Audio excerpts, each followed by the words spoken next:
Welcome to New Life Live with host and founder of New Life Ministries, Stephen Arterburn. For 35 years, New Life has been transforming lives one at a time thanks to the giving hearts of you, our listeners. Our goal is to provide you with wisdom from God's Word to give you hope and help in life's hardest places. If you have a question you'd like to ask today, our phone lines are open. Call 1-800-229-3000. That number again is 1-800-229-3000. Now here's Steve. Hello, everybody. It's Becky Brown in with you today. We are so excited that you're here with us. And by us, I mean Dr. Jill Hubbard and special guest, Dr. Henry Cloud. Hello, everybody. Hello, guys. We are celebrating the launch of Henry's book, Trust. And, Henry, Jill and I were talking at the break. We were wondering about the timing. Why a book like this now? What is the essential, is it because there wasn't anything out there? Is it something that's been on your heart? What's the motivation there? Oh, gosh. There's a few interesting things about this. One of them is a God thing, I think. But this is you guys know as clinicians, there's literally no problem that we ever get asked to help with that at some level, whether it's a clinical problem like depression or anxiety or an addiction, or whether it's a relationship problem like a marriage or a family or work, or if it's a performance problem in some way where something is broken down, somewhere threaded through there is going to either be somebody being wounded by trust or unable to trust to get to the next place, either of healing or growth. And so trust literally in any kind of life change, it is, it's kind of the fuel for all of it in some ways. And so this is, something worked with for years. I created this model years ago, and I've used it, extensively in a lot of different, from, consulting with teams and companies to individuals and marriages. And so I've always used it. And then finally I thought, I'm hearing this so much, maybe I should write it. And the interesting God moment about this is that it would be about 6 years ago, probably, I was ready to write the book, and I taught it for a long time, and I just could not get, all the publishers that wanted to do the book, it just didn't feel like any of them really got it to the extent that I felt like it was important. And I hit pause. And I thought, well, maybe this isn't the right thing, and so, just went in a different direction. And then a year ago, a little over a year ago, when you start to, I was feeling it so strongly. And then, or when we actually did the deal, would have been, a couple of years ago. And I just would have never have seen that, because now when the book has come out, I would never have seen how things are now, where everybody says, oh, we need a book on trust right now because everything's so divided. Families have broken up over disagreement about a church doctrine or a politic or, something with COVID and trust is just such a big issue now that I thought, well, maybe God was hitting pause for me because it could have fallen on some deaf ears in some ways compared to now. Certainly through COVID, all of our trust was shattered, right? It was the invisible, silent thing we needed to be afraid of and couldn't see. And it divided a bunch of us. Well, we're going to be back in just a few minutes. We're going to take some calls. But, Henry, this book is perfect timing, and I think the Lord was in it. Isn't that amazing how he works in our lives, in our hearts, in the work that we do? And we had said this on our previous show, he's trustworthy, he's faithful. And I'm so grateful that he gave you the wisdom and the ability to communicate these truths about trust. And we're going to continue talking about this. We're actually, if you give a gift of any amount to New Life, we'll send you a copy of Henry's book, Trust. And we'll be right back after this. It had become very apparent that some of the things I was involved with were taking over my life. In today's world, men are barraged with inappropriate content and images all day, every day. Some say that certain behaviors are just no big deal. It's just part of being a guy. But it's simply not true. It's a battleground for every man, and the opportunities to fail are everywhere. New Life's Every Man's Battle Workshop can help. After 7 years, just one weekend, a completely changed man. For over 20 years, New Life Ministries has been helping men regain their integrity and purity through their one-of-a-kind Every Man's Battle Workshop. He said, I think this is something that every man should go to. Married, dating, it was definitely life-changing. Now the workshop is going to Washington, D.C., March 31st to April 2nd. Don't wait for him to call. To find out more, call 1-800-NEW-LIFE or go to newlife.com. I just can't say enough of what New Life has done for our marriage. 1-800-NEW-LIFE.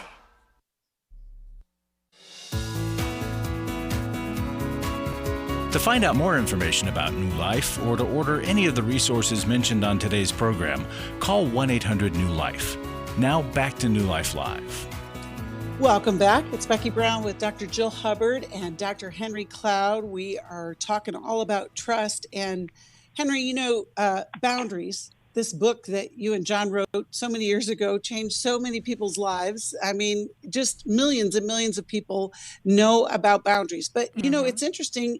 There have to be parallels of drawing boundaries and trust.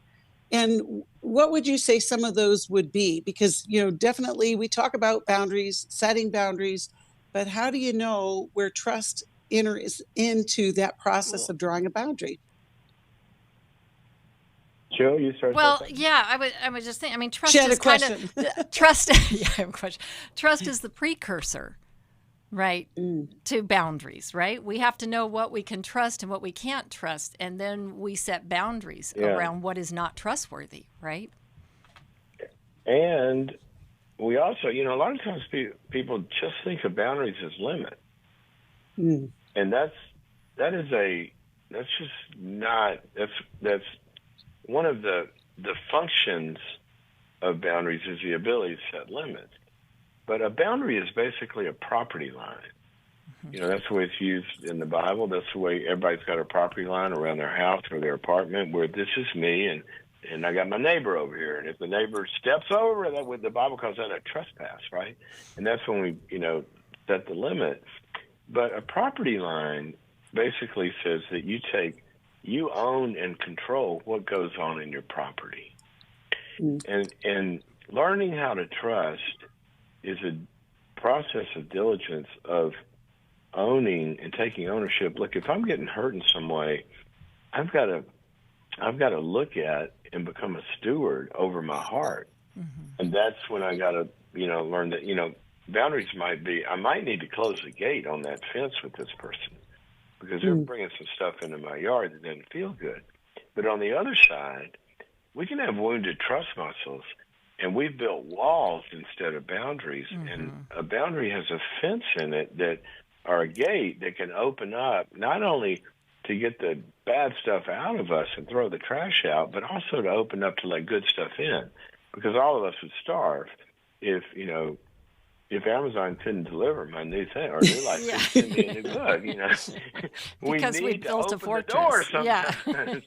When our tickets to a marriage weekend show up, you better open the door. And so that's it. So boundaries, like y'all are saying, boundaries are fully integrated into trust. We got to know when to open the gate and let somebody into our hearts, minds, souls. Well, we have a great when to close the gate. That's it. We have a great question coming from caller Ruth. Hi, Ruth. She's calling us from Washington, D.C., listens on WAVA. How can we help you, Ruth? Hi. Yeah. What you just said pretty much sums it up. I guess I've built walls instead of gates, and I feel like I've backed myself into a corner where I no longer even trust my own intuition or instincts or an accurate assessment of life, past or present. It seems like or everything... when you feel something, you don't know whether to believe it or not. Right? Yeah, it seems like a lot of what I thought was reality has been kind of turned upside down, and it's happened over years, and for many reasons. Probably rooted in some childhood trauma, but went strong for 5 decades, and I accepted the Lord when I was a child, and really felt assurance of salvation for 3 decades. And here I am, almost 60 years old, and I'm having trouble, and it's really scaring me with even feeling a sense of that assurance anymore. The assurance of your relationship with God, that it's secure? Well, essentially, yes, and not. I guess because of just thinking, well, some people, because of an inability to maintain belief, apparently, it's how we end, right? That is important, and I'm not ending well. I'm not fruitful right now at all, that I can see. Well, what's going on? You feel like that what's the season that you're in? The Bible talks about seasons, and there's winters and springs and falls or summers and falls, and it's usually the fall that's the fruitful season, because a lot of stuff has gone on before then, and winter can even be a time when nothing is happening because all stuff's being, the Bible's clear about that. So what season are you in right now in your life? What's going on around you? It's definitely winter. The adult kids have moved out, but there are other things going on, with health. I feel like my body has betrayed me. I feel like my mind has betrayed me, because the stuff has Lyme, mold, gone neurological. So it's literally, very dark. Literally, your health is that the big one that's kind of put you in a dark place? I think so, because when I started to address some of the issues, it seemed to drive it across the blood-brain barrier, and then just incredible depression. And now it's anxiety and depression. And so I kind of white-knuckle it through the days. And, after a while, friends and family are just worn out, and for good reason. They have their own struggles. Yeah. So what can Ruth do now that she feels backed into a corner because of all of these issues? Well, and let me just say, Ruth, it sounds like because so much is happening around you and to you, that it's causing you to have doubts. Maybe, where is God? How is he working? Is he hearing you? But it's causing you to question your faith. Is that correct? Yes, I don't have any trouble believing in God, in Jesus as the only way. The okay, the so that's solid. Right. That's intellectually, solid. God is God. Intellectually, I know, but in terms of the direction I'm headed, and continue to seem to, be more and more. I'm ashamed of some of the thoughts that I have. I don't feel worthy in any way. I feel more sinful than ever before, just because of thoughts about, well, this evil and all the evil around us. It's just hard to untangle. And so, and there, I mean, in the back of my mind is, well, what if you're just not chosen? So the trust issue there, Ruth, is the doubt of everything, whether it's health, spiritual, the future, all of those things. Henry, I know that we get these kind of issues, in different forms. What is a way for Ruth to kind of move forward in building trust, whether it's in her relationship with God, in her ability to make good decisions? What would be some of the processes there? Henry, before you go, can I jump in here real quick? Sure. Because I wanted to say something more about what we were saying previously. There's a difference between God and man. And with God, we can start with an intellectual trust. And sometimes that's the only place we're at, is just that intellectual trust. And so we want to remind ourselves that God is good, and remind ourselves, and we have His Word to remind us about who He is. And so sometimes we have to cling to that in the midst of the turbulent storms, the depression, the anxiety that wreaks confusion, right? In our short-sightedness, depression depresses our feelings and our mind, right? Anxiety makes us very confused about the future. And so when you're in that storm, we have to remember that Jesus calms the storms, okay? It may not be calm right now, but intellectually we know that to be true. And sometimes that's our lifeline. Henry? Very good. Well, Ruth, as we were asking you about your circumstances right now, and you started talking about, the health. I hadn't been on the show for a while, so I hadn't talked about this, but basically for the last 2.5 years before, recently, I was basically in a wheelchair. And I could not stand up because of the nerve pain in my legs. And it was so severe. I mean, if I would try to drive, I'd have to pull off the side of the road sometimes because I couldn't focus. I mean, it's really, really bad. It's so much empathy for people in chronic pain. But what happened was, ended up having 3 surgeries, 2 total knee replacements and spine surgery. And especially with the first one, there were some problems with the pain management. Knee replacement's a total internal amputation is what the surgeons told me. They cut your leg off above and below the knee and will replace it. And it was in the midst of the opioid crisis, and the first one was in the midst of COVID, and I was way under medicated. And they had protocols. They couldn't give me what I needed. Long story short, I never had thought that,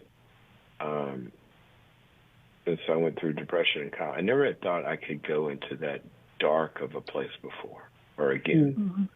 And I could not. And I remember, and I even saved the texts of some of the people that pray for me. They're so dark. I could not. The pain was so bad for so long.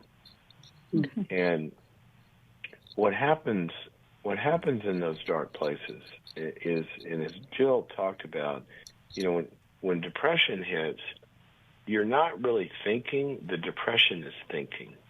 And your mind we could go into the neurology of this, but you're producing things that feel like thoughts, but it's like a fire hydrant that got hit by a car. It's spewing this stuff out, and it's all negative because your system is the feeling system, the limbic system is feeling negative despair and hopefulness, so your brain will come up with ways to explain that.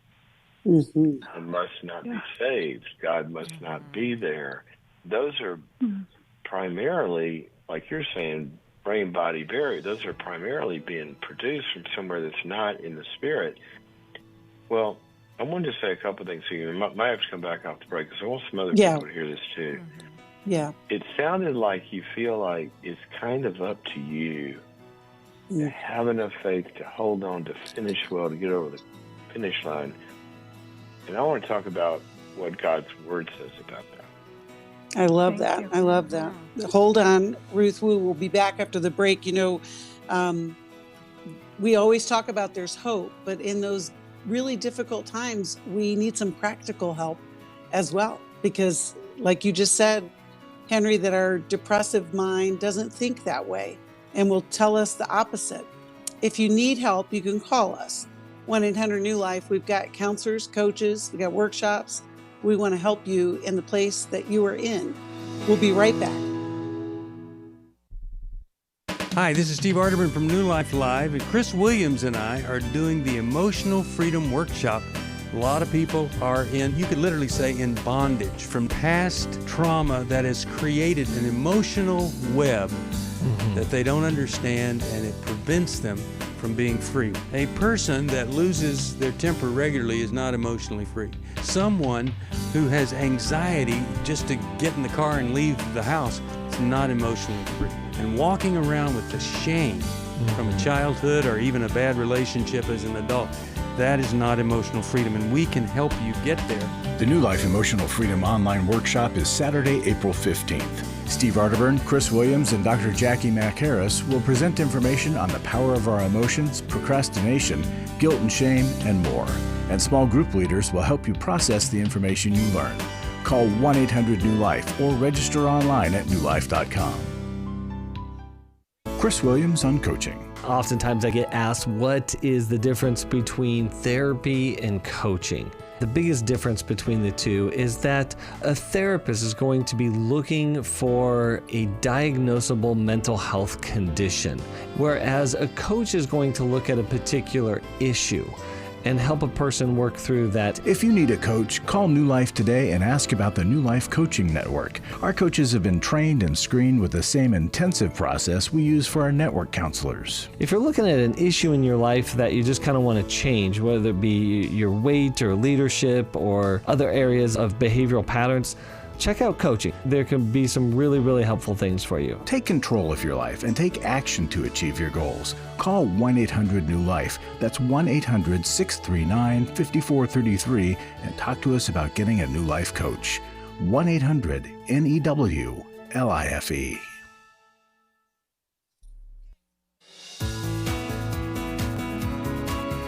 We'd love to hear from you. If you have a question or a comment, call toll-free 1-800-229-3000. Now back to New Life Live.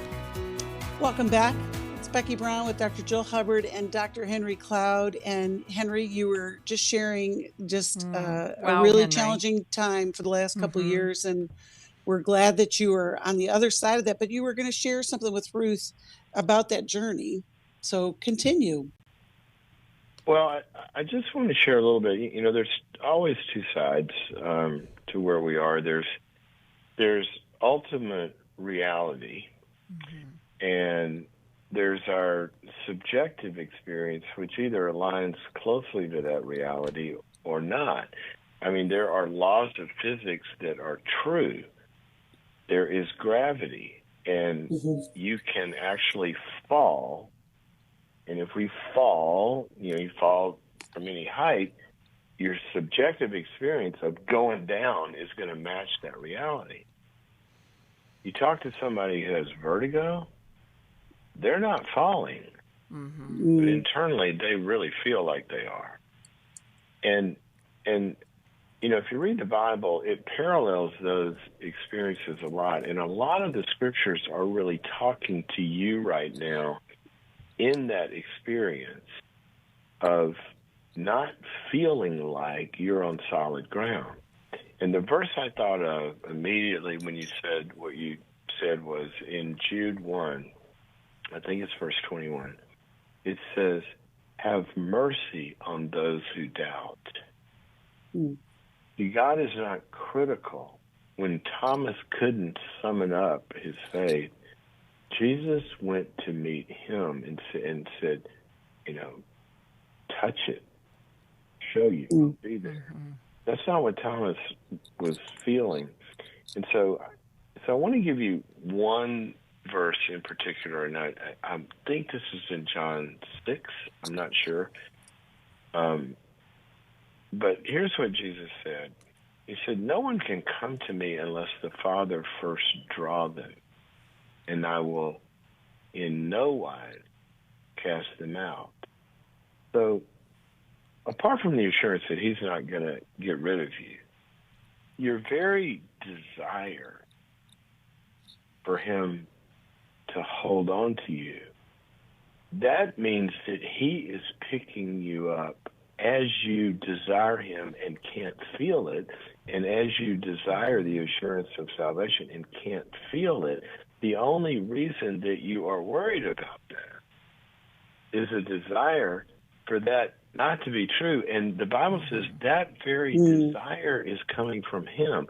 So I want you to picture a baby right now, or, haven't you ever seen a baby and they're in ultimate distress, and mom is picking them up and holding them, and maybe they're colicky, and they can't feel how secure they actually are because their system can't take it in at that moment. And that's what the Bible tells us, that you are secure. The only way somebody's not secure in God is, they don't want him. We go to hell because of what we reject.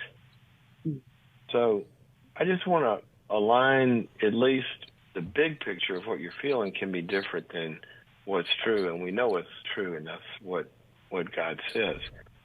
But I also want to encourage you to what these guys were talking about, that I know when I was there that it was the presence of the people around me and who would reach in that got me through that. And I was amazed that I could even go there, really. But that's what pain can do, either physical or emotional. But there is a such thing, and you're right. You said, family and friends. There's compassion fatigue. Nurses work shifts.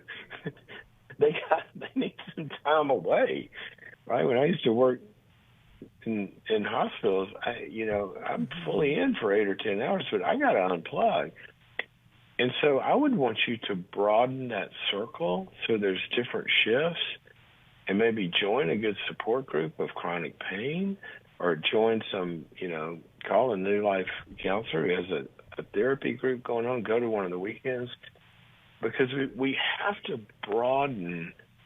We've got to broaden the safety net. Because if it's too small, there aren't enough shifts to take you through that winter season, which sounds like where you are. Another thing, I grew up in the South around a lot of farming, and in the winter, it doesn't look like anything good's happening out in those fields. There's no harvest. There's no fruit. There's no love, joy, peace, patience, long suffering. There's none of that. Exactly. But I'll tell you what is happening. Those farmers in the winter, they're retooling the tractors that are broken. And they're working on the financial markets that are going to be set up to sell their crop the next fall. In other words, it's not even time to be sowing yet. They're fixing the equipment. And right now, I think you need some people coming into your barn and strengthening through trust. We're talking about trust today. I'm going to ask the guys here to send you a new book on trust, because it's going to talk about the broken trust muscle. We are going to do that. And Ruth, we're glad you called. And to your point, Henry, you do need some people around you, Ruth, and we'll get you connected with a life recovery group. Maybe come and join us at the Emotional Freedom Workshop. It's online, April 15th. It would be a good place for you to start with the healing journey. It is tough when we're in those winter seasons, but you're absolutely right, Henry. Work that's being done There's stuff that we can do to prepare for spring, which is coming. We'll be right back after this. We have been estranged off and on for 10 years or more, and he has a lot of grievances and anger and bitterness and hatred toward me. Our daughter is the problem. She said, I don't want to be in your life right now. Hi, Steve Arterburn here. Courageous Parents, Transforming Relationships with Your Adult Sons and Daughters. It's an online workshop with Dr. Jim Burns, Dr. Jill Hubbard, and me. I think it will change the way you see your adult children. I was never prepared for doing life with my adult children. Some of our kids bumped and violated values that we never dreamed they would, and there's some principles that we can talk about. With insightful teaching and the guidance of a credentialed New Life counselor, this one-day online workshop, Saturday, April 1st, will provide practical advice and hopeful encouragement for navigating the parent-adult-child relationship. Call 1-800-NEW-LIFE to register or to find out more. I have given to New Life regularly because I have so many people that I am referring to New Life who so benefit from the ministry. I just can't imagine what would happen in my area if New Life wasn't available to us. You can help New Life Live stay on the air by joining Club New Life today. When you sign up to support us monthly through Club New Life, we'll send you the new member thank you gift of all 8 100-day devotionals, including 100 Days of Prayer, 100 Days of Freedom from Depression, and 100 Days of Peace. There are also ongoing benefits like the monthly Club New Life CD or download, access to the Club New Life video library, quarterly resources, free shipping on purchased resources, discounts on workshops, and quarterly online meetings with Steve. Call 1-800-NEW-LIFE. Support Club New Life, and together we can help hurting people find help and hope in life's hardest places. Call 1-800-639-5433 to join Club New Life today.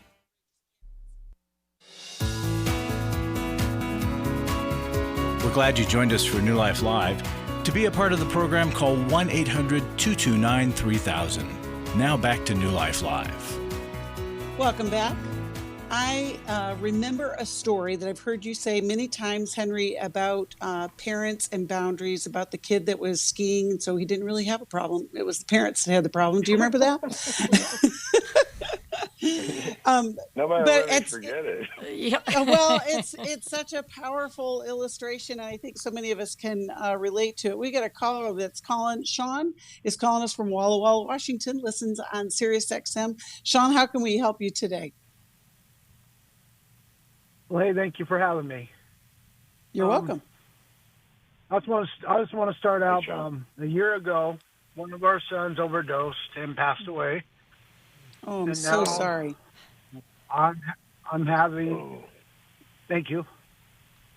Now we're having to deal with another addicted daughter, and we're having trouble trusting her.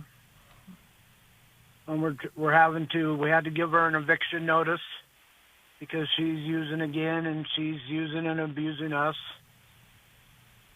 And after all this, the trust becomes a really hard thing to grasp onto.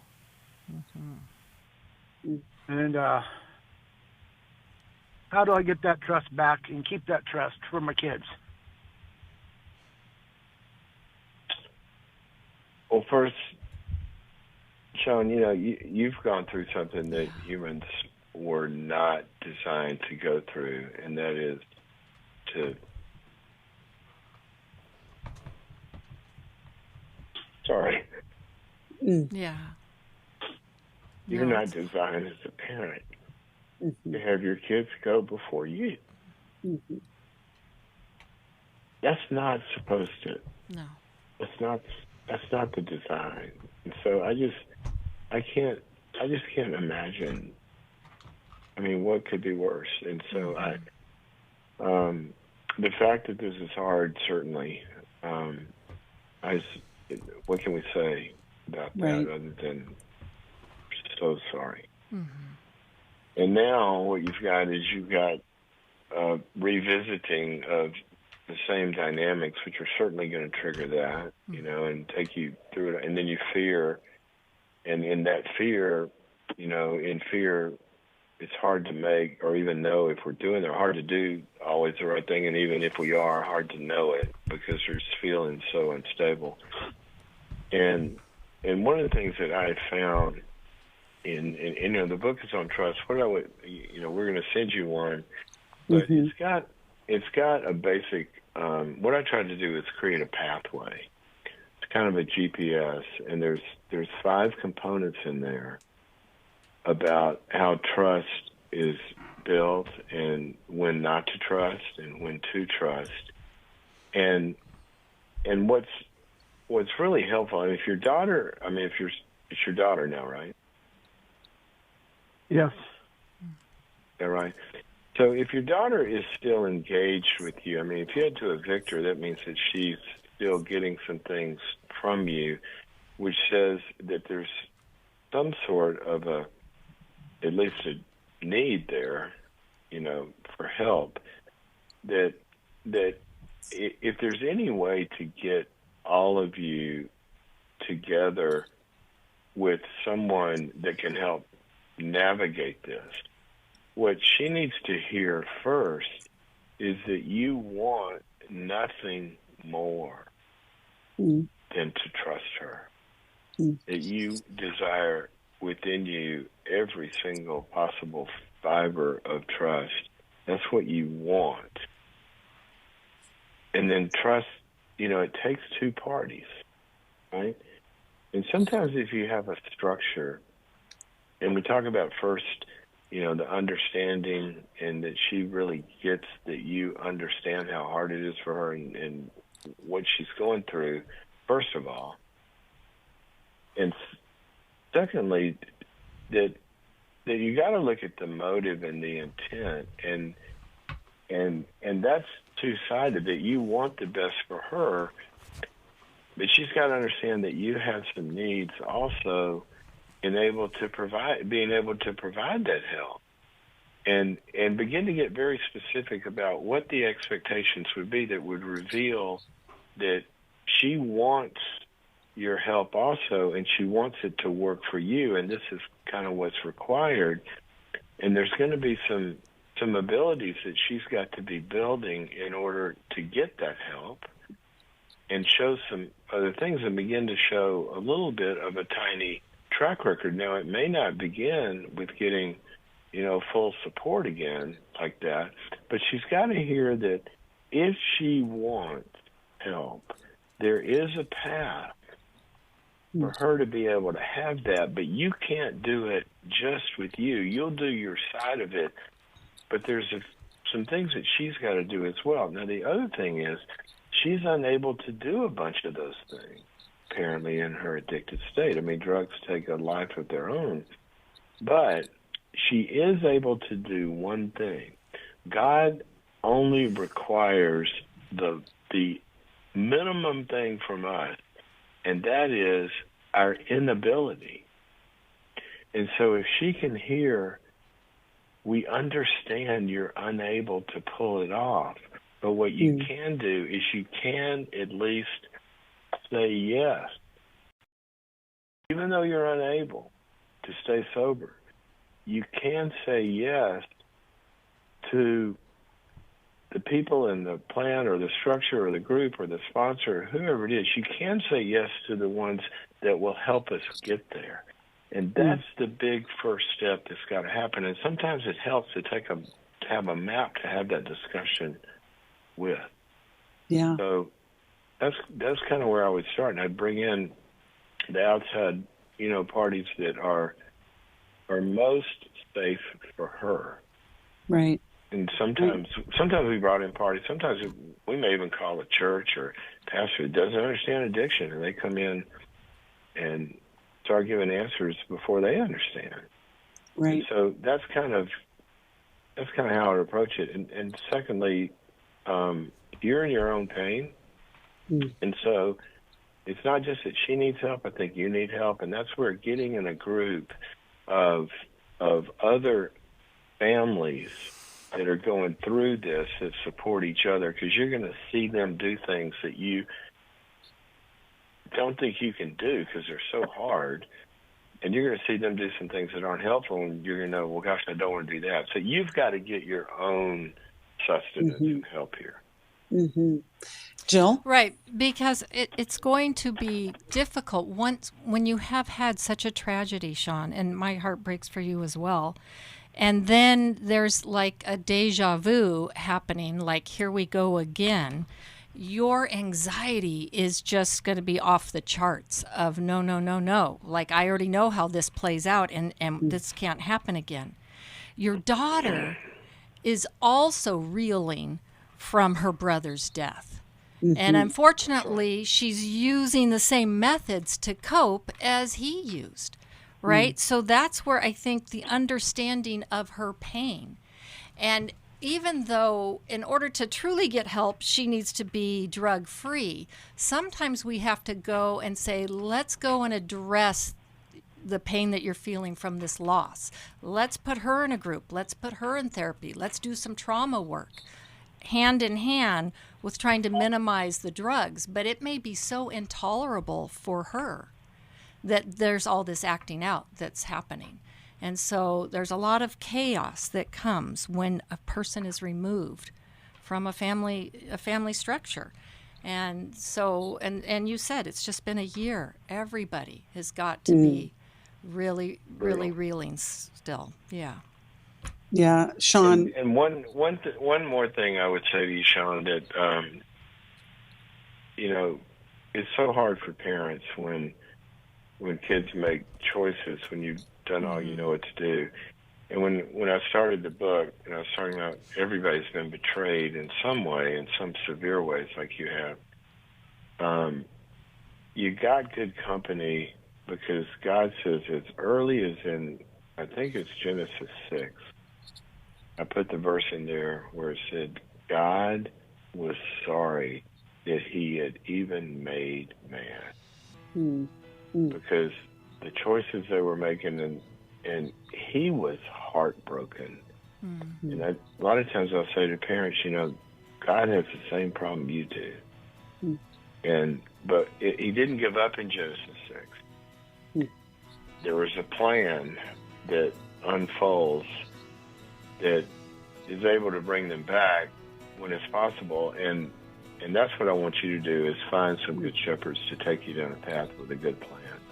I love it. Well, Sean, we're going to send you a copy of Henry's book as well as the Life Recovery Workbook on grief. And we'd encourage you maybe even to join us at the Courageous Parents Workshop this Saturday. But we have an interventionist that can help your family as well. They're incredible people who go into these situations and can help you create a path. We're so glad you called. We'll be praying for you, and we'll be right back after this. For most of my life, I've been dealing with an opiate addiction. Why is opioid addiction quickly becoming one of our nation's biggest killers? Maybe it's because it isn't only those who are addicted who are in denial. We did what I see so many parents do, is it can't be an addiction. There's something medically wrong. It's impossible to solve a problem when you don't know what you're up against, and families will try to find any explanation except the one that will put them on the right path. Alcoholism and drug addiction is a family disease. It doesn't affect just the individual. If someone you love is abusing painkillers, know what you're up against. It's time to admit its addiction and seek treatment. Call us today at 1-800-NEW-LIFE. We have partner treatment centers around the country. Call 1-800-639-5433 or visit us online at newlife.com. We just made a decision. We will do whatever it takes. 1-800-NEW-LIFE. Hi, this is Stephen Arterburn from New Life Ministries. We know that Christian counseling changes lives. We hear evidence of that every day. My relationships with my husband, with my friends, with my family are much richer and deeper and honest. Particularly my relationship with God, I see Him in a more accurate form and begin to trust Him more. There's joy and there's peace because I have the internal tools that I can trust. So it's radically changed my life. I'm just not even the same person. Our nationwide network of licensed Christian counselors means there is help available near you. Take the leap, jump in, and go for it. It's changed my life completely. You don't have to be stuck where you are, but you can't really expect to change unless you take action. Call us today at 1-800-NEW-LIFE. It could be the start of a whole new life for you. Christian counseling works, and we can help. Call 1-800-NEW-LIFE today. Someone who cares is always there at 1-800-NEW-LIFE.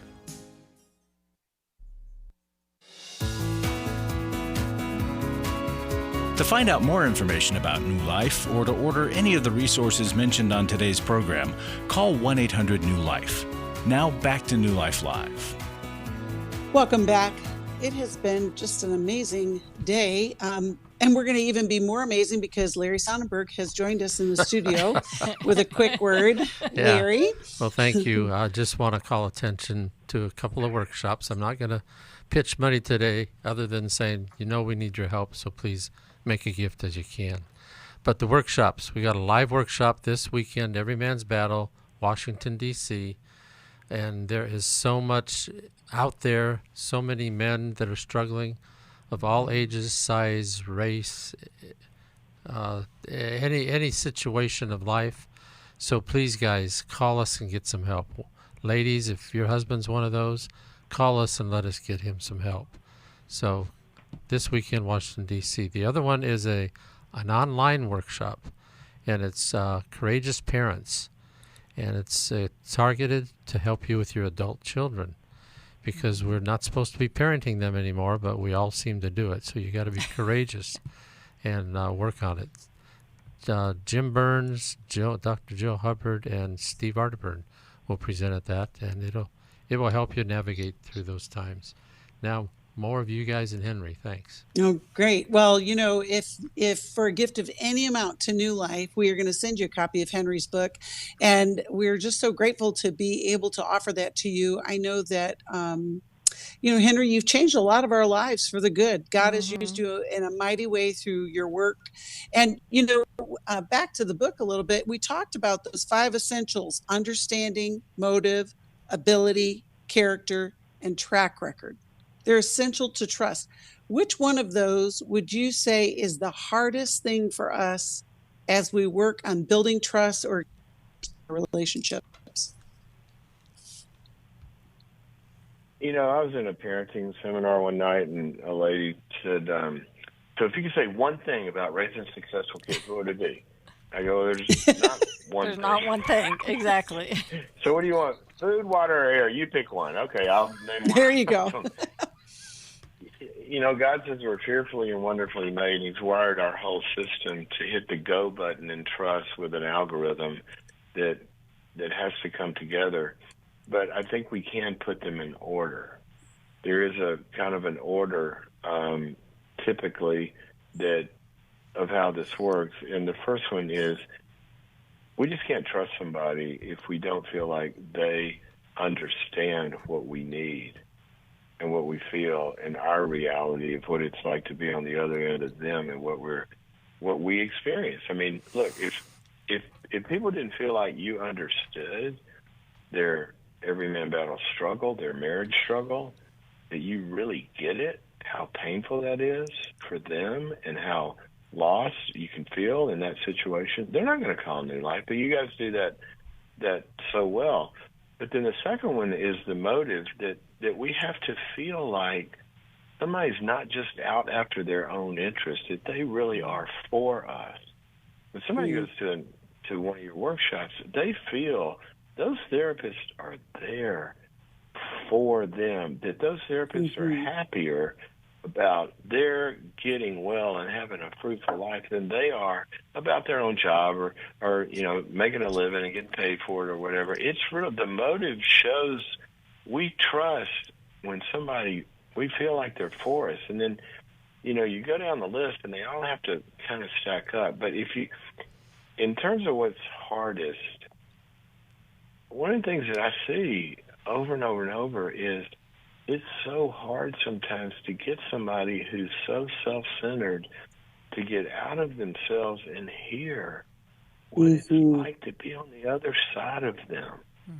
And sometimes that takes a referee. I'd call it sometimes a traffic cop. You got in an intersection, and you see people at sideways with each other, and they're not really looking out for the other car. And a traffic cop, a good counselor, stands in the intersection and says, stop, let's see what they got to do.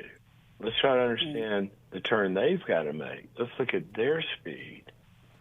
And I think that's kind of the hardest because it's the most basic, and it's the one because everybody wants to be heard, but we can't trust until they can hit stop and listen to what I need from you. Listen and hear what I need from you, and that can be the hardest hurdle to begin this thing. It's so powerful to experience that in relationship too, to be fully seen, fully heard. And I always think it's the challenge of each of us. How are we doing that for the relationships that we are in? How are we able to be present and to listen? Right, and, to try to get behind someone else's eyes and see it from their side, right? Not just our own. I had the greatest experience. I'm in Orlando, and we did a big event last night in Orlando for the launch of the event. And I think you can probably find that somehow. But Michelle Williams, if you know who she is, from Destiny's Child and, Grammy winner and all of this, and she has went through some really hard things with depression and really, really, really, really tough stuff. And as she shared about this and, began to talk about her vulnerability, how that, it just built such a bridge. But I was talking to her before we went on stage. I said, why'd you decide to join me in this? And she said, I'm here because one of your books changed my life. And I said, what was that? And she said, Safe People. And she said, I was having a hard time in a relationship. And I picked up the book to show him how he wasn't safe. And I said, and I read the book, and all I could see was how I wasn't being safe first. And I said, Michelle, you're my new favorite person. Because of what you just said, Becky. The Bible says, look, even if we've got an unsafe person or somebody's breaking trust, it says that we can't see them clearly until we get what's in our own eye, blocking the vision to be able to see them clearly. Now, that may be that we're not being as illustrative of the elements of trust as possible. It may be that we have our own pain in our eyes and can't see clearly. So I love what you just said, that to look at ourselves first. That's why we put, families of addicts in their own group. Because there's some things that maybe the pain is blocking us or we just don't know how to respond. We have to look at ourselves when we're with an untrustworthy person in order to know when to go forward and when not to and what to do. I think that's the challenge of all of our lives is to continue to grow and to be more like Christ, which is, what we're talking about when we talk about growing and being the best version of us, to have those trusts. Becky, I gotta tell something. I gotta say something here that both Please of you guys do. know as clinicians. We're going to come up against the end, audience, Henry, so do it. Yes. Okay, I'll go real quick. But the audience may not know this. When you're trained as a psychologist, okay, and you take your cases into a supervisor, and this is training, right? And he said or she said this, and what did you say? Well, I said this. Well, if you're instructing somebody, you would think, well, that wasn't the best thing to say. Say this instead. That's not what they do. What they do is, well, why'd you say that? Because I thought, well, what were you feeling when the client said this?